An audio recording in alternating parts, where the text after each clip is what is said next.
함께 기도 드리심으로 아침 묵상 시작하겠습니다.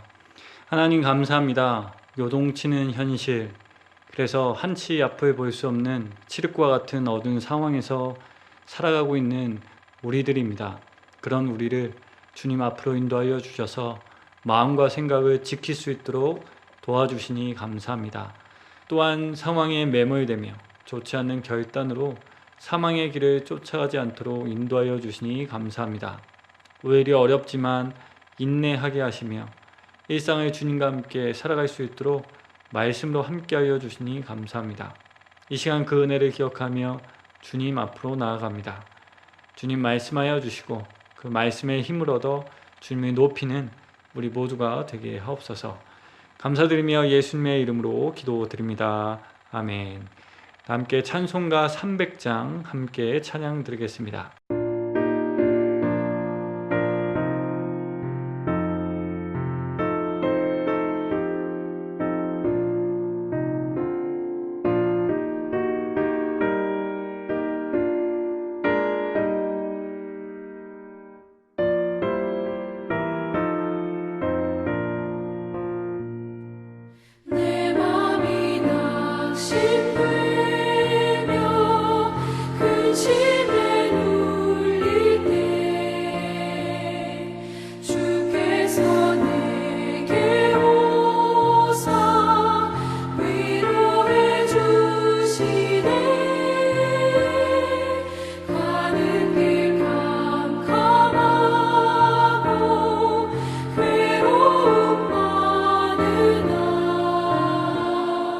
주께서 함께하며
다 함께 찾아보실 하나님의 말씀은 사도행전 1장 15절에서 26절까지의 말씀입니다. 다 찾으신 말씀을 함께 눈과 귀로 읽겠습니다. 모인 무리의 수가 약 120명이나 되더라. 그때 베드로가 그 형제들 가운데 일어서서 이르되, 형제들아, 성령이 다윗의 입을 통하여 예수 잡는 자들의 길잡이가 된 유다를 가리켜 미리 말씀하신 성경이 응하였으니 마땅하도다. 이 사람은 본래 우리 수 가운데 참여하여 이 직무의 한 부분을 맡았던 자라. 이 사람이 불의의 삭스로 밭을 사고 후에 몸이 곤두박질하여 배가 터져 장자가 다 흘러나온지라. 이 일이 예루살렘에 사는 모든 사람에게 알리어져 그들의 말로는 그 밭을 아겔다마라 하니 이는 피밭이라는 뜻이라. 시편에 기록되었으되 그의 거처를 황폐하게 하시며 거기 거하는 자가 없게 하소서 하였고, 또 일렀으되 그의 직분을 타인이 취하게 하소서 하였도다. 이러함으로 요한의 세례로부터 우리 가운데서 올려져 가신 날까지 주 예수께서 우리 가운데 출입하실 때에 항상 우리와 함께 다니던 사람 중에 하나를 세워 우리와 더불어 예수께서 부활하심을 증언할 사람이 되게 하여야 하리라 하거늘. 그들이 두 사람을 내세우니 하나는 바사바라고도 하고 별명은 유스도라고 하는 요셉이요, 하나는 마띠아라. 그들이 기도하여 이르되, 무사람의 마음을 아시는 주여, 이 두 사람 중에 누가 주님께 택하신 바 되어 봉사와 및 사도의 직무를 대신할 자인지를 보이시옵소서. 유다는 이 직무를 버리고 제 곳으로 갔나이다 하고 제비 뽑아 마띠아를 얻으니 그가 11사도의 수에 들어가리라. 성도 여러분, 오늘 우리는 말씀을 보며 가룟 유다를 대신할 사람을 뽑는 선거를 인도한 사람이 베드로라는 것을 알게 됩니다. 그리고 이러한 모습은 그렇게 낯설게 느껴지지 않습니다. 왜냐하면 예수님과 함께 지낼 때에도 베드로는 제자들을 대변했던 모습을 종종 보여주었기 때문입니다. 하지만 성도 여러분, 베드로가 복음의 선거를 인도했다는 것이 그렇게 좋게 보여지지는 않습니다. 왜냐하면 베드로는 그 자리에 있었던 다른 어떤 제자들보다 가룟 유다의 길을 걸을 수 있었던 사람이었기 때문입니다. 우리가 잘 아는 것과 같이 베드로는 예수님을 3번이나 부인했을 뿐만 아니라 저주했던 사람이었습니다. 그런데 그랬던 그가 시편 말씀을 인용하면서 가룟 유다를 비판하고 비난한 것 같아 보입니다. 성도 여러분, 이 장면을 상상해 보았을 때 어떤 생각이 먼저 드시나요? 저는 이런 생각이 들었습니다. 다른 사람이라면 몰라도 어떻게 당신이 그런 말을 할 수 있습니까? 그는 자신이 어떤 잘못을 저질렀는지 벌써 잊어버린 것인가? 그러나 오늘 말씀을 보면 그 자리에 있었던 그 어떤 제자도 저와 같은 생각을 하며 베드로를 비판한 사람이 없음을 알게 됩니다. 그렇다면 그들은 왜 베드로에게 이런 비난을 가하지 않았을까요? 그 이유를 구체적으로는 알 수 없지만 확실한 것 한 가지는 알 수 있습니다. 그것은 그곳에 모여있던 사람들은 제가 베드로를 보며 가졌던 생각과는 다른 생각을 하고 있었다는 점입니다. 그렇다면 그들은 어떤 생각을 했을까요? 그들은 베드로가 어떤 잘못을 했는지 분명 알았습니다. 그러나 또한 그들은 베드로가 어떻게 지금 그 자리에 있게 되었는지도 알았습니다. 꼭 그들은 베드로가 주님의 은혜로 그 자리에 서 있게 된 것을 알았던 것입니다. 그래서 그들은 지금 가룟 유다에 대해서 이야기하는 베드로가 어떤 심정으로 이야기하고 있는지 알았을 것입니다. 성도 여러분, 베드로는 어떤 심정으로 오늘 선거를 인도했을까요? 적어도 냉정하고 비난하고자 하는 마음은 아니었을 것입니다. 왜냐하면 베드로는 스스로도 자신이 가룟 유다를 비난할 수 있는 사람이 못 된다는 것을 알았기 때문입니다. 왜냐하면 그도 가룟 유다와 같은 길을 간 사람이었기 때문입니다.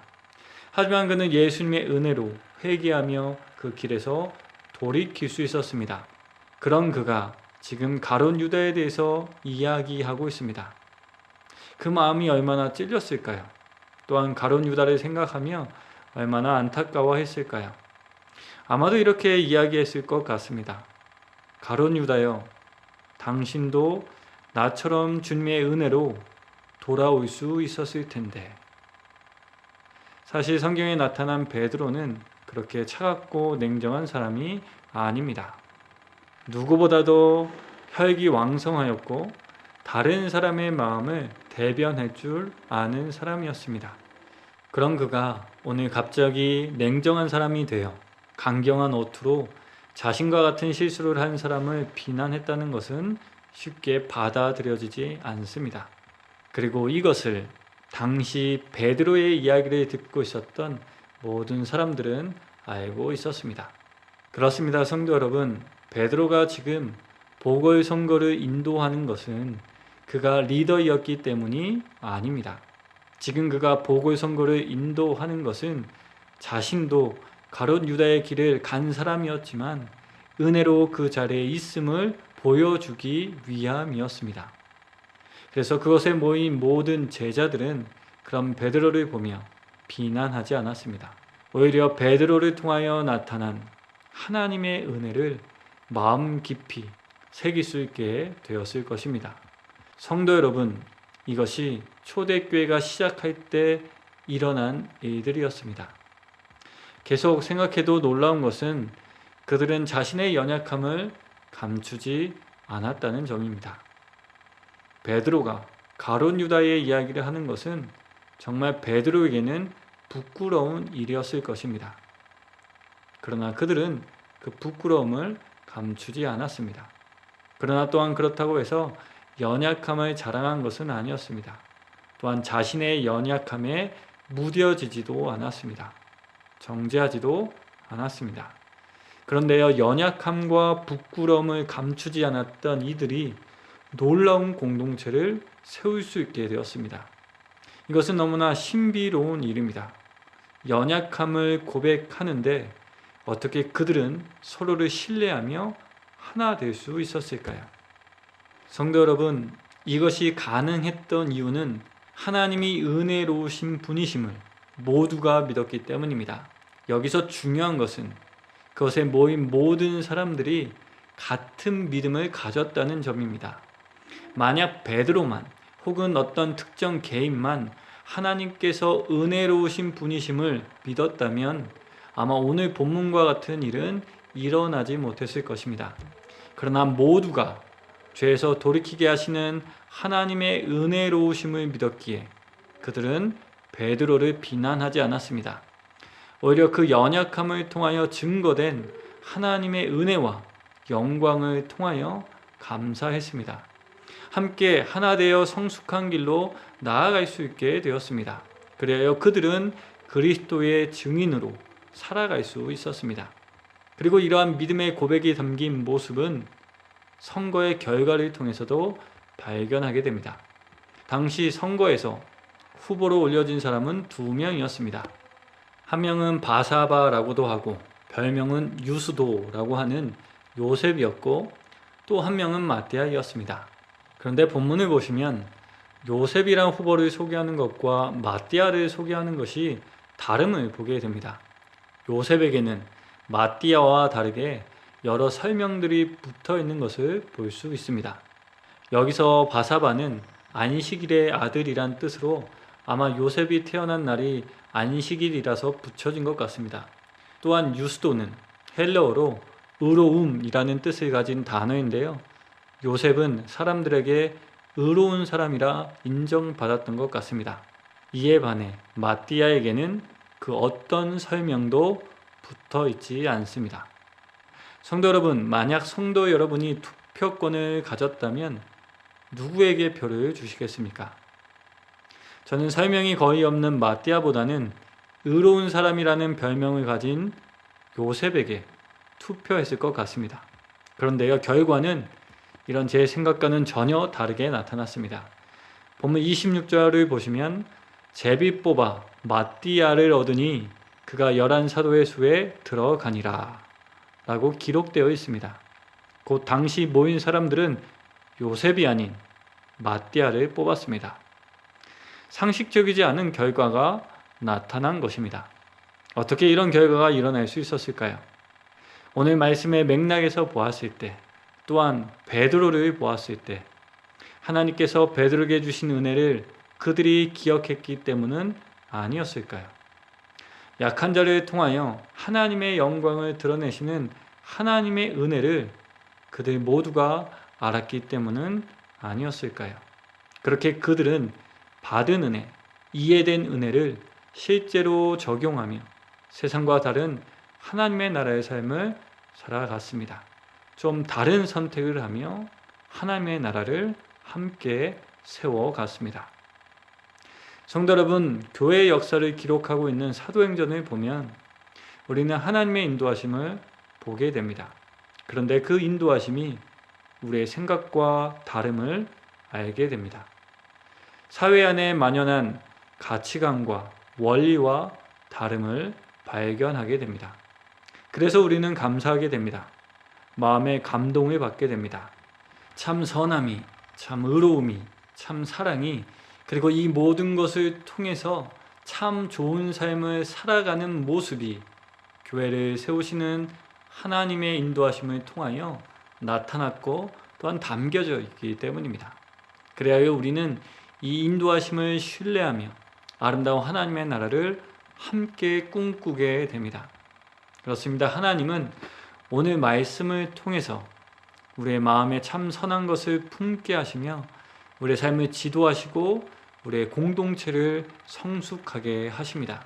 그렇다면 성도 여러분, 우리는 실수한 자를 보며 함께 애통하며 일으켜 세우고 있을까요? 넘어진 자를 세우는 연습을 하며 은혜를 나누고 있을까요? 아니면 우리는 일상에서 만나는 사람들의 작은 실수도 용납하지 못하고 불같이 화를 내며 살아가고 있는 것은 아닐까요? 상황의 어려움이 은혜가 아닌 정죄와 비난을 선택하게 만들고 있는 것은 아닐까요? 모쪼록 말씀을 통하여 베드로를 다시 세우신 하나님을 기억하는 우리가 되길 소망합니다. 그 은혜를 기억하며 마띠아를 뽑은 사도들, 또 초대교회를 기억하는 우리가 되길 원합니다. 그리하여 그 은혜에 감복되며 받은 은혜가 우리의 삶을 이끌어 나가 하나님의 나라의 일들이 우리의 삶에 더욱 나타나길 소망합니다. 신성교회가 하나님의 나라가 되길 주님의 이름으로 강복하며 이 말씀을 전해드렸습니다. 함께 기도드리겠습니다. 하나님 감사합니다. 우리 모두에게 하나님의 은혜를 알게 해주셔서 감사합니다. 그래서 서로 약함을 고백하며 애통하게 하심으로 겸손함과 이해함으로 아름다운 공동체를 세울 수 있게 하여 주시니 감사합니다. 기도하는 것은 우리가 이와 같은 교회가 될 수 있도록 인도하여 주옵소서. 연약함을 숨기지 않는 교회, 그러나 그렇다고 해서 연약함에 무뎌지거나 긍정하는 교회가 되지 않게 하옵소서. 같은 연약함으로 쓰러지는 것을 보며 함께 애통할 수 있는 그런 교회 되게 하옵소서. 또한 은혜의 하나님을 기억하며 서로 기회를 주는 우리가 되게 하옵소서. 겸손함으로 성숙되는 우리가 되게 하옵소서. 그리하여 서로를 보며 성도 안에 살아계셔서 역사하시는 하나님을 발견하게 하옵소서. 또한 발견하게 되므로 위로와 감사가 넘치게 하여 주옵소서. 오늘도 이런 교회를 꿈꾸며 주어진 삶을 살아갑니다. 꿈꾸는 교회가 우리의 일상에도 그대로 흘러 들어올 수 있도록 도와주시옵소서. 그리하여 다른 사람의 연약함에 조금 더 너그러워지는 우리가 되게 하옵소서. 현재 우리는 팬데믹 상황에 있습니다. 여전히 많은 사람들이 코로나로 고통받고 있습니다. 주님 그들을 찾아가 위로하여 주시고 견딜 수 있는 힘을 주옵소서. 우리도 코로나에서 좀 더 자유로워질 수 있는 그날까지 함께 격려하게 하시고 또 지킬 것을 잘 지키며 서로를 보호하게 하옵소서. 특히 건강으로 염려하시는 분들, 또한 경제적인 어려움으로 힘들어하시는 분들에게 주님 함께하여 주옵소서. 자꾸 연약해지는 그 마음을 붙잡아 주옵소서. 또한 일용할 양식을 베푸시는 주님, 필요를 채워 주시옵소서. 그래서 하루하루 살아갈 때에 하나님의 은혜를 경험하고 또 감사함으로 나아가는 우리 모두가 되게 하옵소서. 다시 한번 오늘의 삶을 주님께 부탁드리며 예수님의 이름으로 기도드립니다. 아멘.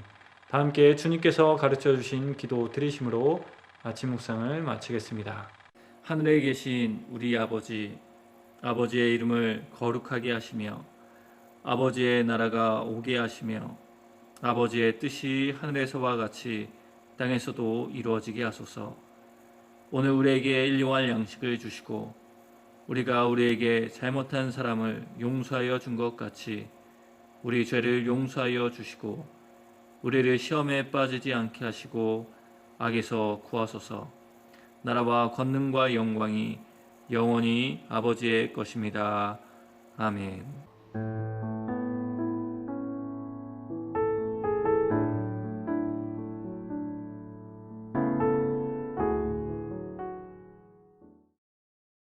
(13장) 아브라함이 애굽에서 그와 그의 아내와 모든 소유와 롯과 함께 네게부로 올라가니 아브라함에게 가축과 은과 금이 풍부하였더라. 그가 네게부에서부터 길을 떠나 베델에 이르며 베델과 아이 사이 곧 전에 장막 쳤던 곳에 이르니 그가 처음으로 제단을 쌓은 곳이라. 그가 거기서 여호와의 이름을 불렀더라. 아브라함의 일행 롯도 양과 소와 장막이 있으므로 그 땅이 그들이 동거하기에 넉넉하지 못하였으니 이는 그들의 소유가 많아서 동거할 수 없었음이니라. 그러므로 아브라함의 가축의 목자와 롯의 가축의 목자가 서로 다투고 또 가나안 사람과 브리스 사람도 그 땅에 거주하였는지라. 아브라함이 롯에게 이르되 우리는 한 친족이라 나나 너나 내 목자나 내 목자가 서로 다투게 하지 말자. 내 앞에 온 땅이 있지 아니하냐. 나를 떠나가라. 네가 좌하면 나는 우하고 네가 우하면 나는 좌하리라. 이에 롯이 눈을 들어 요단 지역을 바라본즉 소알까지 온 땅에 물이 넉넉하니 여호와께서 소돔과 고모라를 멸하시기 전이었으므로 여호와의 동산 같고 애굽 땅과 같았더라. 그러므로 롯이 요단 온 지역을 택하고 동으로 옮기니 그들이 서로 떠난지라. 아브라함은 가나안 땅에 거주하였고 롯은 그 지역의 도시들에 머무르며 그 장막을 옮겨 소돔까지 이르렀더라. 소돔 사람은 여호와 앞에 악하며 큰 죄인이었더라. 롯이 아브라함을 떠난 후에 여호와께서 아브라함에게 이르시되 너는 눈을 들어 너 있는 곳에서 북쪽과 남쪽 그리고 동쪽과 서쪽을 바라보라. 보이는 땅을 내가 너와 네 자손에게 주리니 영원히 이르리라. 내가 네 자손이 땅의 티끌 같게 하리니 사람이 땅의 티끌을 능히 셀 수 있을진데 네 자손도 세리라.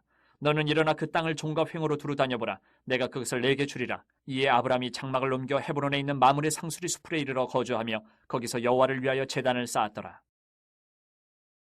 14장 당시에 시날왕 아므라벨과 엘라살왕 아리옥과 엘람왕 그돌라오멜과 고임왕 디달이 소돔왕 베라와 고모라왕 비르사와 아드마왕 시납과 스보임왕 세메벨과 벨라 곧 소알왕과 싸우니라. 이들이 다 시딤 골짜기 곧 지금의 여매에 모였더라. 이들이 12년 동안 그돌라오멜을 섬기다가 제13년에 배반한지라. 제14년에 그돌라오멜과 그와 함께 한 왕들이 나와서 아스드롯 가르나임에서 르바 족속을, 함에서 수수 족속을, 사웨 기라다임에서 엠 족속을 치고 호리 족속을 그 산 세일에서 쳐서 광야 근방 엘바란까지 이르렀으며 그들이 돌이켜 엔미스밭 곧 가데스에 이르러 아멜렉 족속의 온 땅과 하사손 다말에 사는 아모리 족속을 친지라. 소돔 왕과 고모라 왕과 아드마 왕과 스보임 왕과 벨라 곧 소알 왕이 나와서 시딤 골짜기에서 그들과 전쟁을 하기 위하여 진을 쳤더니 엘라망 그돌라오멜과 고임왕 기달과 시날왕 아므라벨과 엘라살 왕 아리옥 네 왕이 곧 그 5 왕과 맞서니라. 시딤 골짜기에는 역청구덩이가 많은지라. 소돔 왕과 고모라 왕이 달아날 때에 그들이 거기 빠지고 그 나머지는 산으로 도망하며 네 왕이 소돔과 고모라의 모든 재물과 양식을 빼앗아가고 소돔에 거주하는 아브라함의 조카 롯도 사로잡고 그 재물까지 노략하여 갔더라. 도망한 자가 와서 히브리 사람 아브라함에게 알리니 그때에 아브라함이 아모리 족속 마므레의 상수리 수풀 근처에 거주하였더라.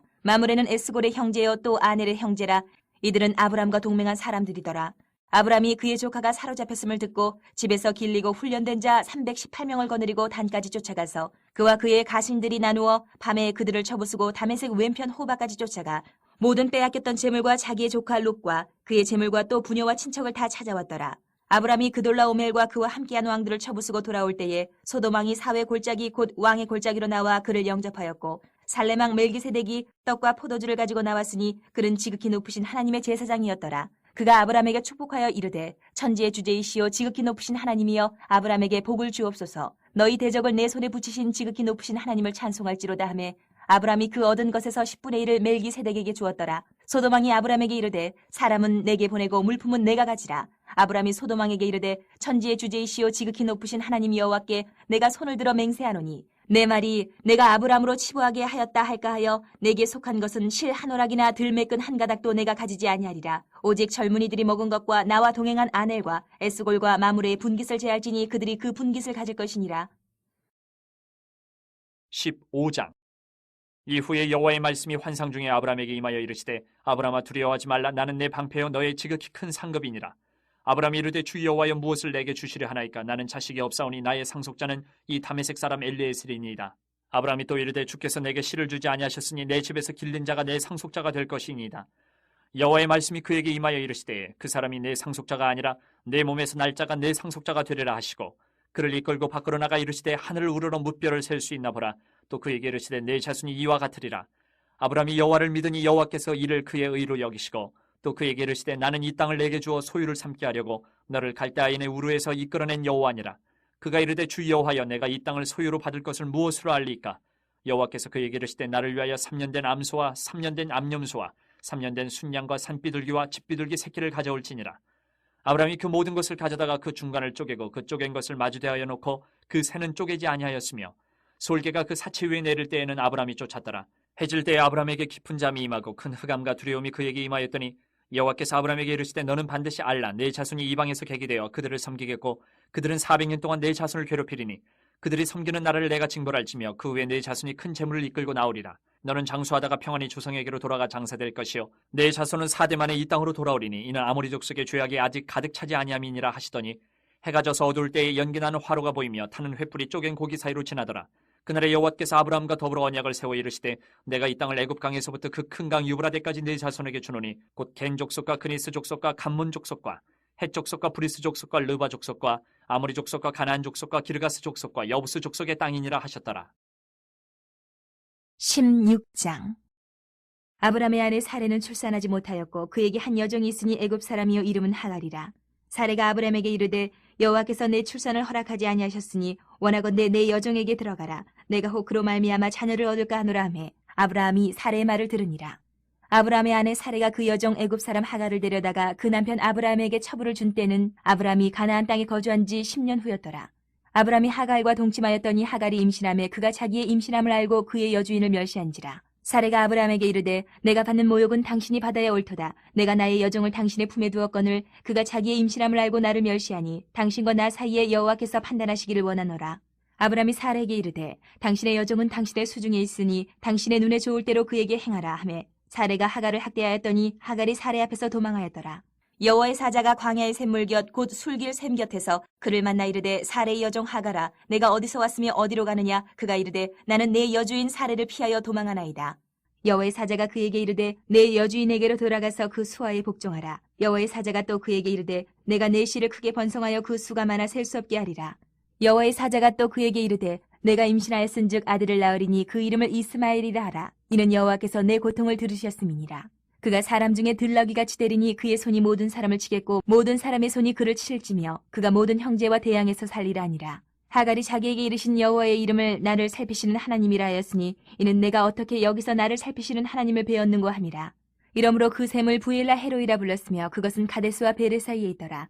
하갈이 아브람의 아들을 낳음에 아브람이 하갈이 낳은 그 아들을 이름하여 이스마엘이라 하였더라. 하갈이 아브람에게 이스마엘을 낳았을 때에 아브람이 86세였더라.